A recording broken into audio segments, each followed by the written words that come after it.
السلام عليكم ورحمة الله وبركاته.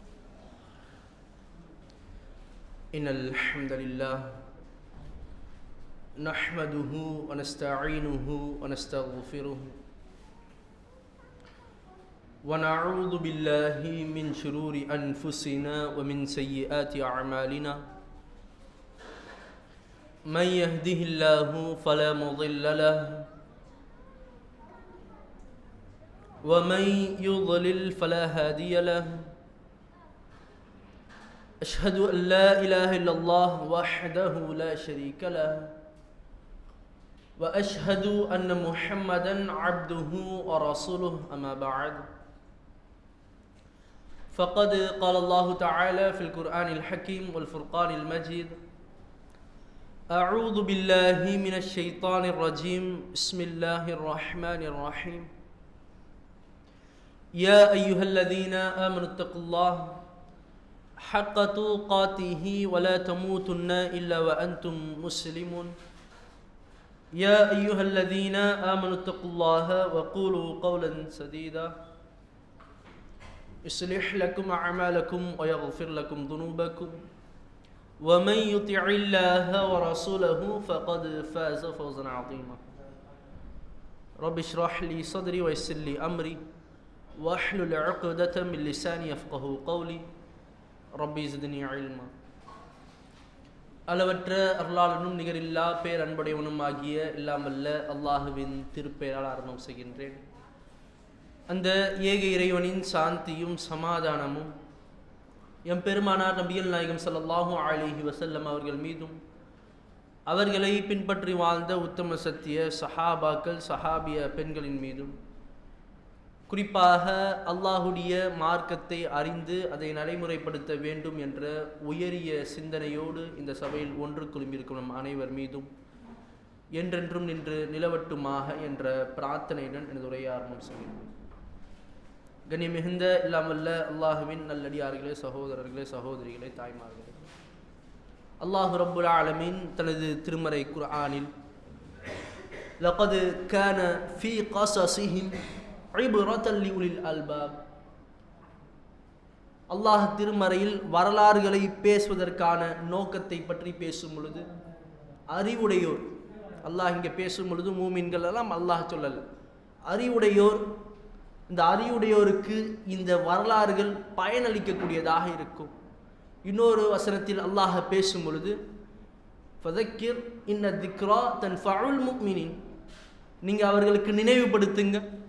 நினைவுபடுத்துங்கள் தான் அதுக்கு அர்த்தம்.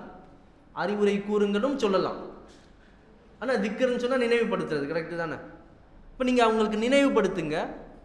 அந்த நினைவுபடுத்துதல் அவர்கள் மூமின்களாக இருந்தால், இன்ன திக்ரா தன்ஃபஉல் முஃமினீன், மூமின்களுக்கு அது என்ன பண்ணும்? இந்த நினைவுபடுத்துதல் என்ன பண்ணுங்க? இன்ன திக்ரா தன்ஃபஉல் முஃமினீன் எதை அதிகப்படுத்தும்? அவங்க ஈமானை அதிகப்படுத்தும். மூமின்களாக இருந்தால் அது அவர்களுக்கு பயனளிக்கக்கூடியதாக இருக்கும். அவருடைய ஈமானை அது அதிகப்படுத்தக்கூடியதாக இருக்கும். அல்லாஹ் திருமறை குர்ஆனில் பேசும். இப்போ நாம் கேட்கக்கூடிய வரலாறுகள் நம்முடைய வாழ்க்கையை மாற்ற வேண்டும். சரியா?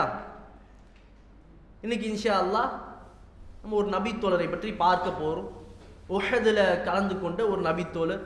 உஹதுடைய போர்க்களத்தை பற்றி சென்று முன்றைய உரையில் ஒரு சின்ன அளவில் பார்த்தோம். ஆரம்பத்தில் அல்லாஹுடைய தூதர் அந்த போர் யுக்திகளினால் ரசூல்லா ஒரு குன்றின் மீது ஒரு 50 நபித்தோழர்கள், ரசூல்லா அப்துல்லா இப்னு ஜுபைர்னு சொல்லக்கூடிய ஒரு நபித்தோழருடைய அந்த தலைமையில் ரசூல்லா விட்டுட்டு போகிறாங்க. அல்லாஹுடைய தூதர் சொல்லுவாங்க, நாங்கள் போரில் வெற்றி பெற்று அந்த காஃபிர்களுடைய ஜனாசாக்களின் மேலே நாங்கள் நடந்து சென்றாலும் நீங்கள் இந்த மலையை விட்டு இறங்கக்கூடாது. காஃபிர்கள் எங்களை கொலை செய்து எங்களுடைய உடல்களை கழுகுகள் கொத்தி தின்பதை பார்த்தாலும் இந்த மலையை விட்டு இறங்கக்கூடாது ரசூலுல்லாஹ் சொல்லிடுவாங்க. அப்படி சொல்லிட்டு தான் போரே ஆரம்பிக்குது. போர் ஆரம்பித்த உடனே ஒரு சில நொடிகளில் முஸ்லிம்களுக்கு பயங்கரமான வெற்றி. ஏன்னா போர் ஆரம்பிக்குது, காஃபிர்கள் முன்னேறி வராங்க, அல்லாஹ்வுடைய தூதர் செய்கை காட்டுறாங்க, முஸ்லிம்கள் பின்னாடி வராங்க. பின்னாடி நிற்கக்கூடிய அந்த குன்றின் மீது நிற்க வைக்கப்பட்டிருக்க அந்த வில் வீரர்கள் வில்லை பாய்ச்சுறாங்க. காஃபிர்கள் அப்படியே வரக்கூடிய காஃபிர்கள் அப்படியே செத்து விழுறாங்க. காஃபிர்களுக்கு ஒண்ணுமே புரியல. முஸ்லிம்கள் இங்க இருக்காங்க, நம்ம யார் தாக்குறா ஒன்னும் புரியாம புறமுதுகு காட்டி ஓடக்கூடிய ஆரம்பிக்கிறதுக்கு முன்னாடி 3000 வீரர்கள் வராங்க. முஸ்லிம்கள் வெறும் 700 பேர் தான். 1000 பேர் கிளம்புறாங்க, 300 பேர் முனாஃபிக்களாக அவங்க தனியா கலந்து போயிடுறாங்க. 700 பேர் காஃபிர்கள் 3000 பேர், 3 மடங்குக்கு மேல. ஆரம்பத்தில் அல்லாஹ் பயங்கரமான ஒரு வெற்றி, காஃபிர்கள் புறமுதுகு காட்டி ஓடுறாங்க. காலித் பின் வலீதுடைய வரலாற்றில் எடுத்து பார்த்தோம் அப்படின்னா அவர் எந்த போர்க்களத்திலும் புறமுதுகு காட்டி ஓடியதே கிடையாது. உஹதுல ஓடுறார். அவர் அப்போ இறை மறுப்பாளராக, இஸ்லாத்தை ஏற்றுக்கொள்ளாதவராக அந்த சமயத்தில் இருக்காரு. பின்னாடி இஸ்லாத்துக்குள்ள வரார். ஆனால் அவர் வாழ்நாளில் எந்த ஒரு யுத்தத்திலும், பல யுத்தங்களை சந்திச்சிருக்காரு, பல போர்களை சந்திச்சிருக்காரு, எந்த யுத்தத்திலும் என்ன பண்ணதில்லை, புறமுதுகு காட்டி ஓடினதே இல்லை. உஹதுடைய யுத்தத்தில் அல்லாஹ் ஓட வைக்கிறான்.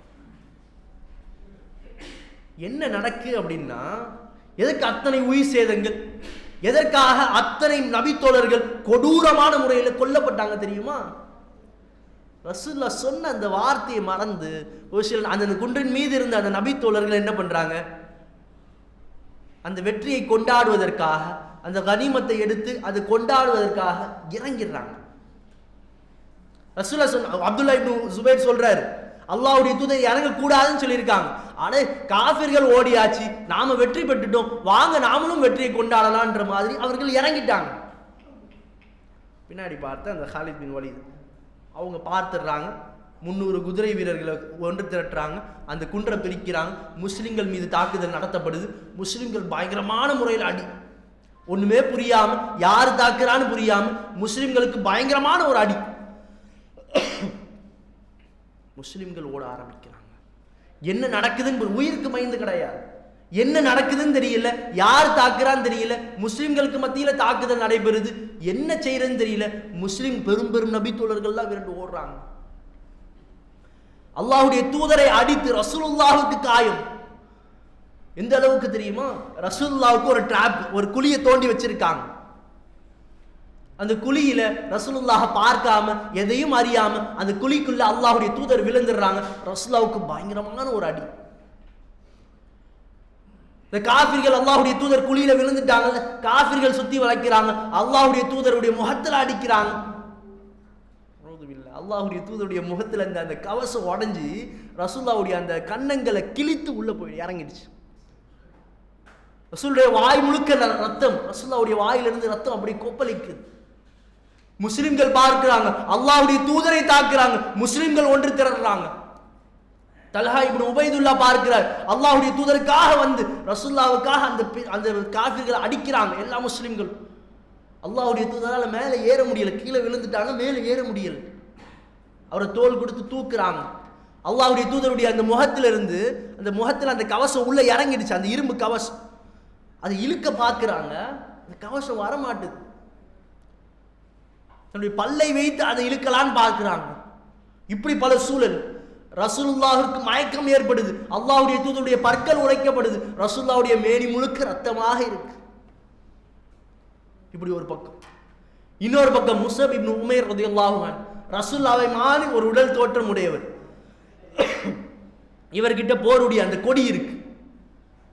இவரை காஃபிர்கள் தாக்க ஆரம்பிக்கிறாங்க. முஸ்அப் இப்னு உமைருடைய வலது கரத்துல அந்த போர்க்கொடி வழங்கப்படுது. அந்த வலது கரத்தை பயங்கரமான முறையில் தாக்க ஆரம்பிக்கிறாங்க. வலது கரத்தை வெட்டிடுறாங்க. முஸ்அப் இப்னு உமைர் அந்த கொடியை கீழே போட்டக்கூடாதுன்னு சொல்லிட்டு இடது கரத்தால பிடிக்கிறாங்க, இடது கரத்தை வெட்டுறாங்க. அந்த மிச்சம் இருக்கக்கூடிய அந்த கைகளை வைத்து அப்படியே நெஞ்சோட அணைத்து பிடிக்கிறாங்க. கொஞ்சம் யோசிச்சு பாருங்க, கை வெட்டப்படுது, 2 கைகளும் வெட்டப்படுது, அந்த கொடியை நெஞ்சோட அணைத்தவாறு பிடிக்கிறாங்க. அந்த அவர் மீது வாள் தாக்குதல் நடத்தப்படுது, 2 துண்டாக விழுந்துடுறாங்க. இப்படி ஒரு பக்கம். அனஸ் பின் நதர் ரலியல்லாஹு அன்ஹு முஸ்அப் இப்னு உமைரை கொலை செய்த உடனே காஃபிர்கள் கத்த, ஏன்னா ரசூலுல்லாஹ் மாதிரி ஒரு தோற்றத்துடையவர்ல, காஃபிர்கள் கத்த ஆரம்பிக்கிறாங்க, அல்லாஹ்வுடைய தூதரை மௌத்தாக்கி ரசூலுல்லாஹ்வை கொலை செஞ்சிட்டோம். பரப்ப ஆரம்பிக்கிறாங்க. முஸ்லிம்கள் எல்லாம் நம்புறாங்க, அல்லாஹ்வுடைய தூதர் எங்கன்னு தெரியலையே, அல்லாஹ்வுடைய தூதரே மரணிச்சிட்டாங்களாம். போரை விட்டு இன்னும் வேகமாக ஓடுறாங்க. ஹம்ஸா ரலியல்லாஹு அன்ஹு போருடைய தளபதி, அவர் கொலை செய்யப்படுறார். ரொம்ப பயங்கரமான ஒரு அடி உஹதுடைய போர்ல முஸ்லிம்களுக்கு. சாதாரணமான விஷயம் கிடையாது. முஸ்லிம்களுக்கு என்ன செய்யறதுன்னு தெரியல. அல்லாஹ்வுடைய தூதர் மரணிச்சிட்டாங்களாம், தளபதி மரணிச்சிட்டாராம், முஸஅப் இப்னு உமைர் மரணிச்சிட்டார், பெரும் பெரும் நபி தோழர்கள் மரணித்த உடனே, ரசூலுல்லாஹ் மரணிச்சிட்டாங்க இந்த வதந்தி கிளம்பின உடனே எல்லா நபி தோழர்களும் வேகமாக ஓட, ரொம்ப வேகமாக ஓட ஆரம்பிக்கிறாங்க. சஅத் பின் முஆத் ரலியல்லாஹு அன்ஹு ஓடி வரார். அவர் வரக்கூடிய வழியில அனஸ் பின் நதர்ன்னு சொல்லக்கூடிய ஒரு நபி தோழர், இவர் ரசூலுல்லாஹ் கிட்ட முன்னாடி சொல்லியிருந்தார், இவர் பத்ருடைய போர்க்களத்தில் கலந்துக்கல. அல்லாஹ்வுடைய தூதர்கிட்ட அப்போ சொல்லியிருந்தார், யா ரசூலல்லாஹ், நீங்க இறை மறுப்பாளர்களுக்கு எதிராக முதல் போர்க்களத்தில் அல்லாஹ் என்னை கலந்துக்க விடாம அல்லாஹ் பண்ணிட்டான், என்னால் கலந்துக்க முடியல. இன்ஷா அல்லாஹ் அடுத்த ஒரு போரை அல்லாஹ் ஏற்படுத்தினான்னு சொன்னான். அடுத்த ஒரு போர்க்களம் இந்த முஸ்லிம்களுக்கு எதிராக, இந்த இஸ்லாத்தை எதிர்ப்பவர்களுக்கு எதிராக அல்லாஹ் ஏற்படுத்தினான்னு சொன்னான். அல்லாஹ் பார்த்து கொள்வான், இந்த அனஸ் பின் நதர் என்ன செய்யறன்னு அல்லாஹ் பார்ப்பான். அல்லாஹ் கிட்ட சத்தியம் செஞ்சார் ரசூலுல்லாஹ்விடத்தில். அனஸ் பின் நதர் பார்க்கிறார், முஸ்லிம்கள் எல்லாம் ஓட ஆரம்பிக்கிறாங்க. அனஸ் பின் நதர் உஹதை நோக்கி ஓடுறார், எதிரிகளை நோக்கி ஓடுறார். சஅத் பின் முஆத் கேட்கிறாரு, அனஸே எங்க போறீங்க? அல்லாஹ்வுடைய தூதரை கொலை செஞ்சிட்டாங்களாம், நீங்க எங்க போறீங்க? அல்லாஹ்வுடைய தூதரை கொலை செஞ்சிட்டாங்களாமே. அப்ப அனஸ் பின் நதர் சொல்லுவாரு, அல்லாஹ்வுடைய தூதரை கொலை செஞ்சிட்டாங்க, தளபதி இறந்துட்டாங்க, அனைத்து நபி தோழர்களும் ஓடுறாங்க, நீங்க எங்க போறீங்க அப்படின்னு கேட்ட உடனே அனஸ் பின் நதர் சொல்லுவாரு, மூது மாமா தஆலா ரசூலில்லாஹ், அடே என்னுடைய நபி எந்த மார்க்கத்திற்காக மரணித்தாரோ அதே மார்க்கத்தில் நாமும் மரணிப்போம். சஅதே, அல்லாஹ்வின் மீது சத்தியமாக சொல்றேன், அல் ஜன்ன அது சொர்க்கம், உஹது கிடையாது. அந்த உஹதுடைய அடிவாரத்தில் ரீஹல் ஜன்ன, சொர்க்கத்துடைய இந்த வாசத்தை நான் உணர்றேன். எங்க ஓடுறீங்க? முஸ்லிம்களே முன்னேற்றம் அடையுங்கள், ஓடாதீங்க. யா அல்லாஹ் முஸ்லிம்களை மன்னிச்சிடு, இந்த காஃபிர்கள் செய்யறதுக்கு நான் கிடையாது, நான் அது கால் கிடையாது. எதிரிகளை நோக்கி போறார், கடுமையான முறையில் போர் செய்கிறார். இந்த ஹதீஸ்ல வரும், இமாம் புகாரி பதிவு செய்யறாங்க, கடுமையான முறையில் போர் செய்கிறாரு. கொஞ்சம் சிந்திச்சு பாருங்க, எல்லாரும் ஓடுறாங்க, எல்லாரும் விரண்டு ஓடுறாங்க. இவர் சொல்லிட்டார்ல, அல்லாஹ் கிட்ட வாக்கு கொடுத்திருக்காருல்ல, அல்லாஹ்வுடைய தூதர் மரணிச்சிட்டாங்க. இவர் அப்படியே நினைச்சிட்டு இருக்காரு அந்த நேரத்தில். அப்ப ரசூலுல்லாஹ் மரணித்த பிறகு, இந்த மார்க்கத்திற்காக அல்லாஹ்வுடைய தூதரே உயிரை கொடுத்த பிறகு நான் என் மாத்திரம் போய் போரிடுறாங்க, கத்தியால குத்தப்படுறாங்க, அம்புகளினால் அவர்கள் குத்தப்படுறாங்க, அந்த வில்களினால் அவர்களுடைய உடல்கள் மேனிகள் தைக்கப்படுது. யோசிச்சு பாருங்க, கொஞ்சம் ஒரு சின்ன அடிபட்டுடுச்சுன்னா, ஒரு வீட்டில் ஏதோ கத்தியால் எதையோ ஒன்று அறுக்கிறோம், கை வெட்டிடுச்சுன்னா எப்படி கத்தியை தொடவே மாட்டார் நம்மால்.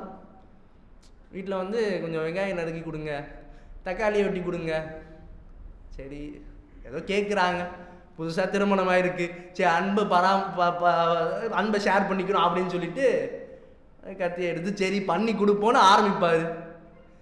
தெரியாதனமா கை அறுத்துருக்கும், உடனே என்ன வாங்கி ஒரு போர் நடந்துடும். அதுக்கு பிறகு கிச்சன் பக்கம் கூட்டாருன்னா அவங்க தான், அவ்வளோதான் முடிஞ்சு. கிச்சன் பக்கமே போக மாட்டார், கத்தியை கையில் தொடவே மாட்டார், என்ன ஆனாலும் சரி. வலியை தாங்க முடியல, ஒரு சின்ன கத்தியுடைய காயத்தை தாங்க முடியல நம்மால். ஆமா தானே? ஒரு சின்ன வண்டியிலேருந்து ஒருத்தர் விழுந்துட்டாரு, நம்ம பார்க்குறோம், ஒரு சகோதரர், நம்மளுடைய சகோதரர், நமக்கு தெரிந்த ஒரு நபர், நம்மளுடைய பள்ளியில் தொலை வர யாரோ ஒருத்தர் அப்படி போகிற வழியில் ஏதோ ஒரு ஆக்சிடென்ட், கீழே விழுந்துட்டாரு. அந்த காயத்தை பார்த்து கீழே விழுந்த உடனே முகம் முழுக்க ரத்தம், அப்படி இருந்தால் எப்படி இருக்கும் பார்க்க. அல்லாஹ் பாதுகாக்கணும். அது ஆகணும்னு சொல்லலை, அதை யோசிச்சு பாருங்க. அந்த எந்த எண்ணத்தோடு ஒரு ஆக்சிடென்ட், ஒரு கார் வந்து இடிச்சிடுச்சு, மண்டை உடஞ்சி முகம் முழுக்க ரத்தம், அப்படி ஒரு சூழலை கண்ணு முன்னாடி கொண்டு வந்து நிறுத்துங்க, சரியா? இப்போ அனஸ் பின் நதருடைய அந்த விஷயத்துக்கு வாங்க. அனஸ் பின் நதர் ரலியல்லாஹு அன்ஹு எதிர்த்து போர் செய்கிறாங்க, கத்திகள் குத்தப்படுது, வில்கள் தைக்கப்படுது, அம்புகள் அவருடைய உடல்ல பதம் பார்க்குது, உடல்ல பல காயங்கள். ஒரு காயம், ரெண்டு காயம் கிடையாது, ஒரு காயம் கிடையாது, முதல் முறை தாக்குதல் நடத்தப்படுது, காயங்கள் தான், வலி தான், அந்த வலியெல்லாம் தெரியல. போர் செய்யறாரு, அல்லாஹிற்காக போர் செய்வோம், அல்லாஹ்வுடைய மார்க்கத்திற்காக போர் செய்வோம் செய்யறாரு, சண்டையிடுறாரு, காயங்கள் அதிகமாக அம்புகளால் வீச்சப்படுது, முகங்கள்லாம் சிதைக்கப்படுது, உடலெல்லாம் சிதைக்கப்படுது.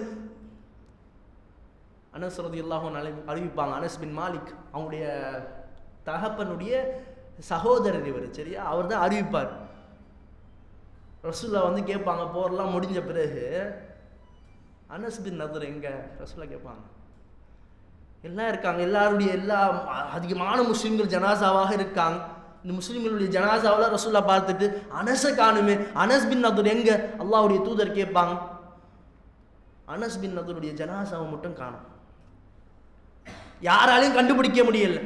அப்ப எல்லா நபி தோழருடைய ஜனாசாவையும் பார்த்த பிறகு கடைசியாக ஒரே ஒரு ஜனாசா முகம் முழுக்க சிதைக்கப்பட்டு உருவம் யார் என்று அடையாளப்படுத்த முடியாத அளவுக்கு, கொஞ்சம் கண்ணு முன்னாடி கொண்டு வந்து பாருங்களேன், முகம்லாம் சிதைஞ்சிருச்சுன்னு சொன்னா யாராலையுமே கண்டுபிடிக்க முடியல. அனசுடைய தாயால, தந்தையால, அவங்களுடைய குடும்பத்தினரால, சஹாபாக்களால, ரசூல்லாவால கண்டுபிடிக்க முடியல. அனஸ் பின் நதர் எங்கிருந்து தெரியும் ரசூல்லாவுக்கு? அந்த ஜனாசாவை பார்க்கிறாங்க, இது அனசா இருக்குமோ அப்படின்னு ரசூலுல்லாஹ் கேள்வி கேட்கிறாங்கன்னா, சஹாபாக்கள் அப்படி அனசா இருக்குமோ, அனசை மட்டும் காணும், இதுதான் அனசுடைய ஜனாசா அப்படி யோசிக்கிறாங்கன்னா. அனஸ் பின் மாலிக் சொல்றாங்க, அவருடைய உடல்ல 80க்கும் மேற்பட்ட காயங்கள், 80க்கும் மேற்பட்ட காயம். யோசிச்சு பாருங்க, 80க்கும் மேற்பட்ட காயம்னா முதல் காயம் படுது, திரும்பவும் போரிடுறாரு, இரண்டாவது காயம், மூன்றாவது தாக்குதல், நான்காவது தாக்குதல், எல்லா தாக்குதலையும் வலி ஏற்படுது, இருந்தாலும் போர் செய்கிறாரு. 80 தாக்குதல், 80 காயம், உடல் சிதஞ்சு இருக்கு, யாராலையுமே கண்டுபிடிக்க முடியல, அவங்களுடைய சகோதரியாருக்கும் கண்டுபிடிக்க முடியல. அந்த ஹதீஸ்ல கடைசியா வரும், அவங்களுடைய சகோதரி பார்க்கிறாங்க, கண்டுபிடிக்க முடியல, அவங்களுடைய விரலை பார்க்கிறாங்க, தன்னுடைய சகோதரனுடைய விரல்லாம் தெரியும்ல, இப்ப விரலை பார்த்து கண்டுபிடிக்கிறாங்கன்னு சொன்னா உடல் எப்படி சிதைஞ்சிருக்கும். ஒரு ஆக்சிடென்ட்டை கண்ணால பார்க்க முடியல. சென்ற வருடம் ரமதான் மாதம் அந்த வடபழனி கிளைக்கு போற ஒரு வழியில ஒரு ஆக்சிடென்ட் நடக்குது. முகம் முழுக்க அவருக்கு ரத்தம், அந்த மண்டை வந்து கொஞ்சம் இந்த இடத்துல உடஞ்சி அது முகம் முழுக்க அவருக்கு ரத்தம். அந்த நபருக்கு குடிச்சிட்டு வந்து தான் ஒருத்தர் மேலே இடிச்சிட்டாரு. இடித்தவருக்கு பயங்கரமான இடிப்பட்டவருக்கு பயங்கரமான அடி, இடித்தவருக்கு அந்த மண்டை ஓடு, இந்த மண்டை இந்த தலையில் இந்த மண்டை ஓடு உடஞ்சி முகம் முழுக்க ரத்தம். பார்த்தவுடன் நகரவே முடியல, ரொம்ப கஷ்டமாயிடுச்சு மனசு, எதுவுமே அது என்ன செய்யறதுன்னே தெரியல. அப்படி அப்போ ரசூலா யோசிச்சு பாருங்க, அந்த சகோதரியை யோசிச்சு பாருங்க, எப்படி இருந்திருக்கு அவங்களுக்கு. முகம்லாம் சிதைக்கப்பட்டிருக்குன்னு சொன்னா அம்புகள்னால், அந்த ஹதீஸ்ல அப்படியே ஒரு வாள்களினால் காயங்கள், அம்புகளினால் ஏற்பட்ட காயங்கள், வில்களினால் ஏற்பட்ட காயங்கள், இப்படி யோசிச்சு பாருங்களேன். எல்லாத்தையும் கொடுக்க தயாரா இருந்தாங்க. அல்லாஹ் சொல்லிட்டானா, அல்லாஹுடைய மார்க்கமா, அல்லாஹ்விற்காக போர் செய்யணுமா, எதையும் கொடுக்க தயார், அப்படி இருந்தாங்க அந்த சஹாபாக்கள். இன்னைக்கு பார்க்கிறோம் முஸ்லீம் சமுதாயத்தை, அவங்கள பாருங்க, அந்த சஹாபாக்களை பாருங்க, அந்த நபித்தோழர்கள் அல்லாஹ்விற்காக, அல்லாஹுடைய மார்க்கத்திற்காக, அல்லாஹுடைய தூதருடன் போர்ல இறங்கி வேலை பார்த்தாங்க, போர்ல இறங்கி தன்னுடைய உயிரை தியாகம் செஞ்சாங்க. இன்னைக்கு நம்முடைய சகோதரர்கள், நம்முடைய முஸ்லிமின் பேசக்கூடியவர்கள், அல்லாஹுடைய தூதருடைய உம்மத்தின் பேசக்கூடியவர்கள், அல்லாஹுடைய தூதரை எதிர்த்து, அல்லாஹ்வை எதிர்த்து போருக்கு தயாராகிறாங்க.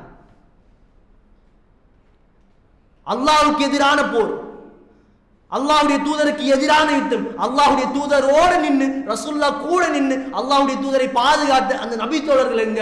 ரசூல்லாவுக்கு எதிராக போர்க்கொடியை தூக்கக்கூடிய முஸ்லிம் சமூகம் எங்க? யார் போர்க்கொடியை தூக்குனா?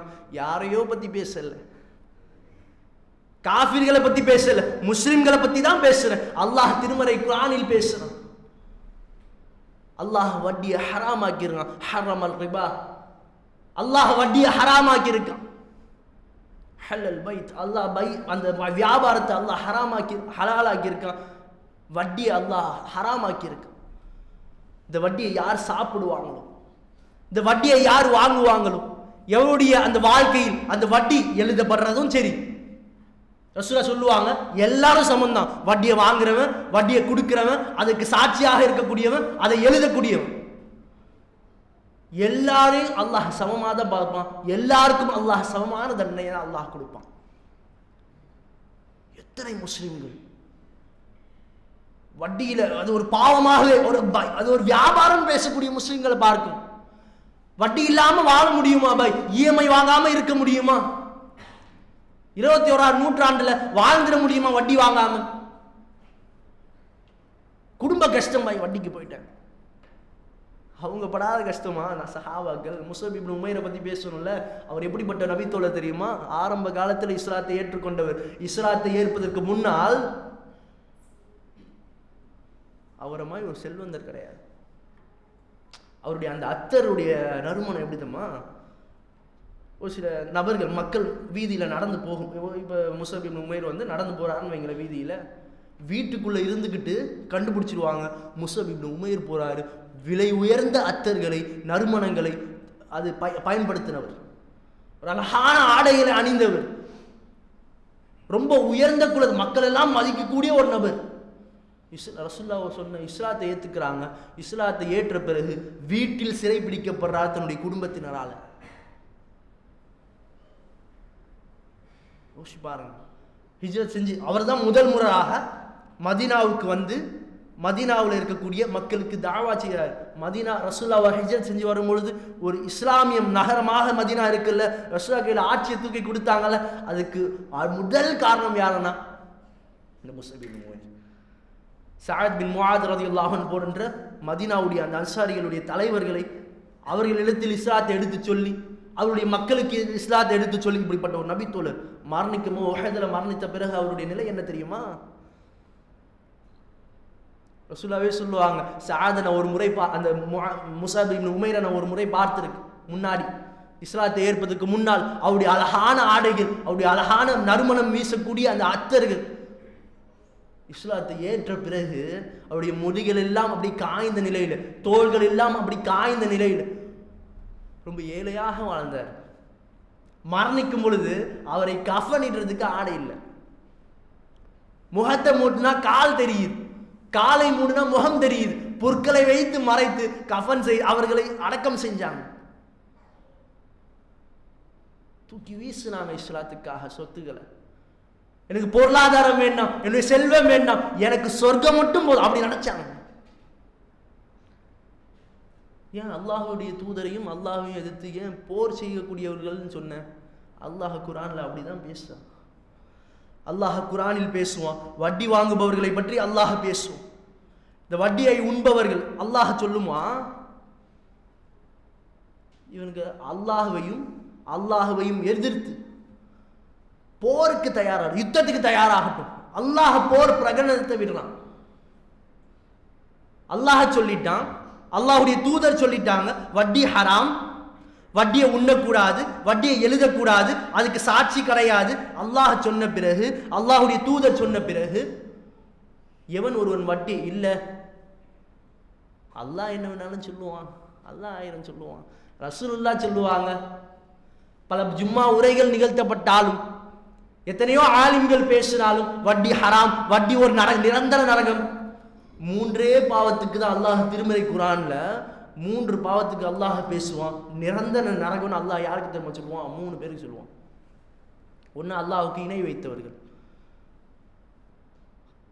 அவர்களுக்கு ஃபக்கத் ஹரமல்லாஹு, அல்லாஹ் ஹராமாக்கி இருக்கான். அலைஹில் ஜன்ன, சொர்க்கத்தையே அல்லாஹ் ஹராமாக்கினான். சொர்க்கத்தை ஹராமாக்கினான்னா நிரந்தரமாக நரகத்தில் இருப்பாங்க. மன் கதல, எவன் ஒரு முஸ்லிமை கொலை செய்கிறான் அவனுக்கு நிரந்தரமான நரகம். அல்லாஹ் சொல்றான், எவன் ஒரு முஸ்லிமை வேண்டுமென்றே கொலை செய்கிறானோ அவனுக்கு நிரந்தரமான நரகம். அல்லாஹுடைய தூதர் பேசுவாங்க.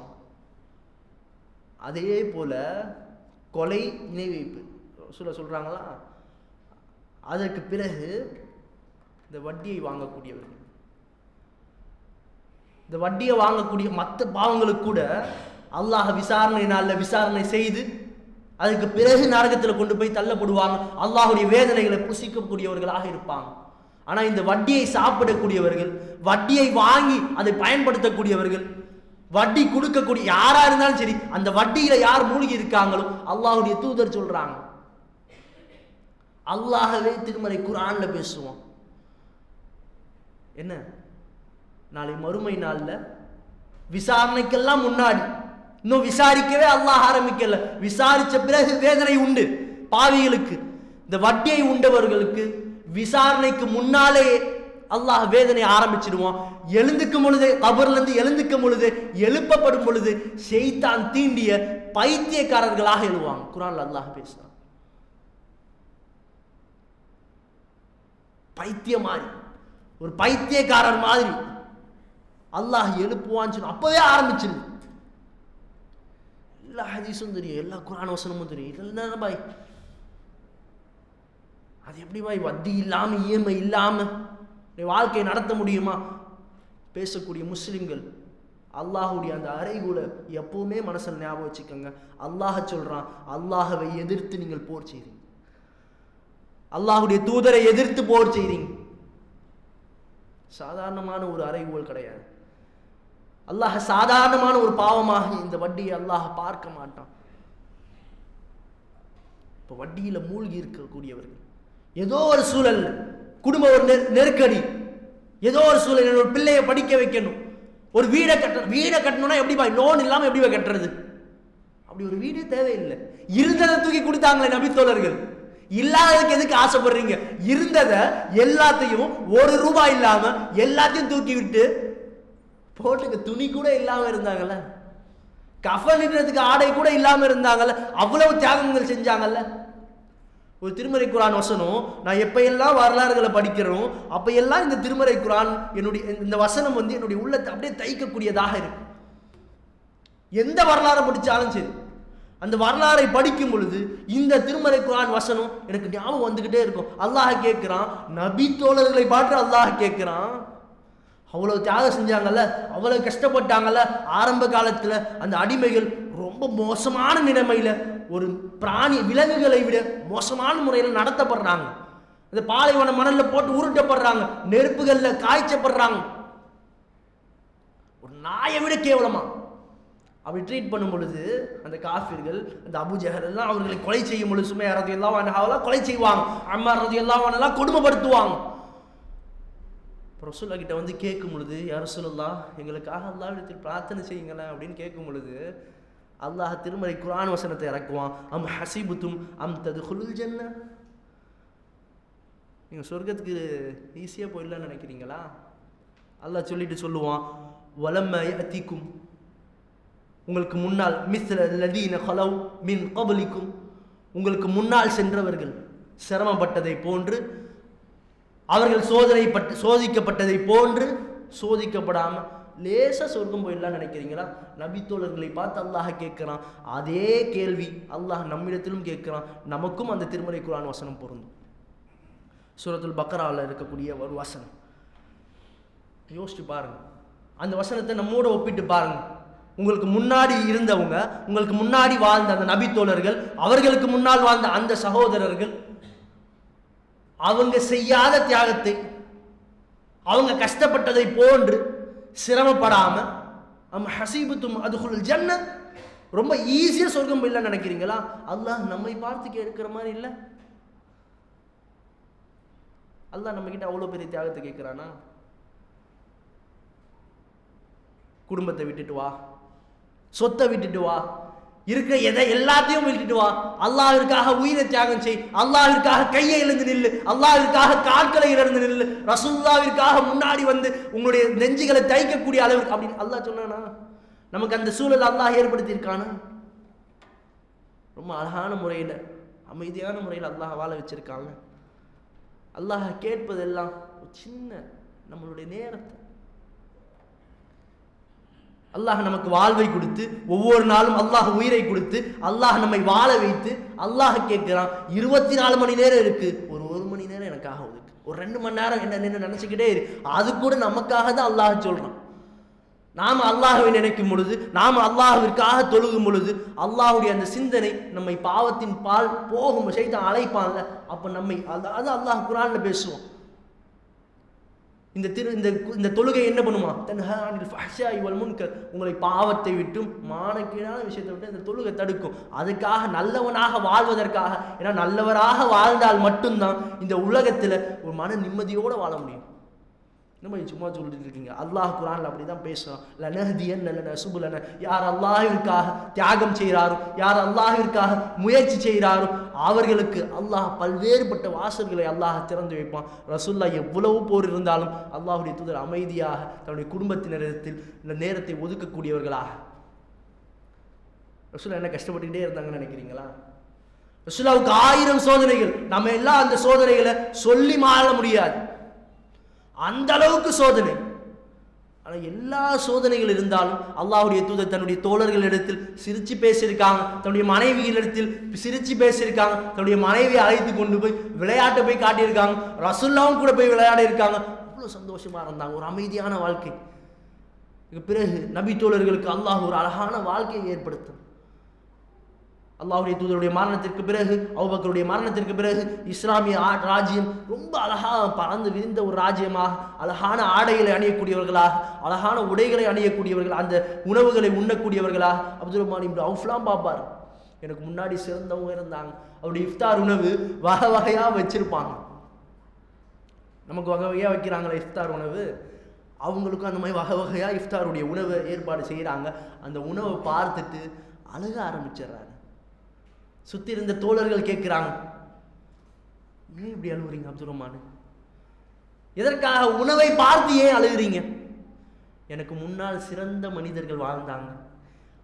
முஸஅப் இப்னு உமைர் அப்படின்னு சொல்லுவார். முஸஅப் இப்னு உமைர் அவர் என்னை விட சிறந்தவர். ஹம்ஸா ரலியல்லாஹு அன்ஹு அவர் என்னை விட சிறந்தவர்.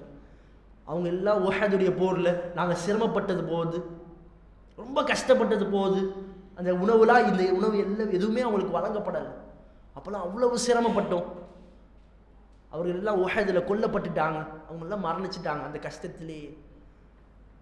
அவர் சொல்கிறாரு, அல்லாஹ் எனக்கு இந்த உணவெல்லாம் கொடுத்து, இந்த சந்தோஷத்தெல்லாம் கொடுத்து, நாங்கள் செய்த அந்த தியாகத்திற்காக இங்கேயே அல்லாஹ் கூலியை கொடுத்துட்டு நாளை மறுமை நாளில் உலகத்திலேயே ஒரு கூலியை கொடுத்துட்டோமோன்னு அல்லாஹ் சொல்லிட்டானா என் நிலைமை என்ன ஆகிறதுன்னு சொல்லி அழுகிறார். அல்லாஹ் கொடுத்தது நமக்கு இருக்கக்கூடிய அந்த செல்வம், சோதனை எல்லாமே அல்லாஹ் கொடுத்தது. இப்போ அல்லாஹ் கொடுக்கக்கூடிய அந்த சோதனை, அல்லாஹ் எந்த ஒரு உயிரையும் சக்திக்கு உட்பட்டு தான் அல்லாஹ் சோதிப்பான். அல்லாஹ் குர்ஆன்ல அப்படியே பேசுறான். இப்போ அந்த நபித்தோழர்களுக்கு ஏற்பட்ட மாதிரி ஒரு நிர்பந்தமான ஒரு சூழல், ஒரு மோசமான ஒரு சூழலை அல்லாஹ் நமக்கு ஏற்படுத்தலை. அல்லாஹ் ஒரு சின்ன தியாகம், கொஞ்ச நாள் நடந்து போங்க, கொஞ்ச நாள் பஸ்ஸில் போங்க, இப்போ வட்டி வாங்கி தான் 2 வீலர் வாங்கணும் அப்படின்னா அது தேவை கிடையாது. வட்டி வாங்கி தான் வீட்டை கட்டணும் அப்படின்னு சொன்னால் அந்த வீடு நமக்கு தேவை கிடையாது. வாடகை வீட்டிலேயே இருக்கும் வரை, வாழும் வரை வாடகை வீட்டிலேயே வாழ்ந்துடலாமே தவிர வட்டியின் பக்கம் போயிடக்கூடாது. ஒரு சொத்து கிடைச்சிருச்சு, சொத்தை விச்சாச்சு, காசு கிடைச்சிருச்சு, பேங்க்ல போட்டா இன்ட்ரெஸ்ட்டை கொடுப்பான், வட்டியை கொடுப்பான். அந்த வட்டி பணம் நமக்கு தேவை கிடையாது. அல்லாஹ்விற்காக தியாகம் செய்யுங்க. அல்லாஹ் உங்களுடைய பொருளாதாரத்தில் அல்லாஹ் பரக்கத்தை ஏற்படுத்துவான். இந்த சபையிலிருந்து கலையும் பொழுது ஒரு உறுதிமொழியோடு அல்லாஹ்விடத்தில் சத்தியம் செய்தவர்களாக, யா அல்லாஹ் நான் எந்த ஒரு சூழலிலும் வட்டியின் பக்கம் நான் போயிடக்கூடாது, ஷைத்தானிடத்திலிருந்து பாதுகாப்பு கொடு, நான் எந்த சூழலிலும் வட்டியின் பக்கம் போயிட மாட்டேன் அல்லாஹ்விடத்தில் சத்தியம் செய்தவர்களாக, ஒரு உறுதிமொழி எடுத்தவர்களாக இன்ஷா அல்லாஹ் இந்த சபையை விட்டு கலையும். வாஹிரு தஅவானா அல்ஹம்துலில்லாஹி ரப்பில் ஆலமீன். அஸ்ஸலாமு அலைக்கும் வரஹ்மத்துல்லாஹி وبركاته. سبحانك اللهم وبحمدك أشهد أن لا إله إلا أنت أستغفرك وأتوب إليك.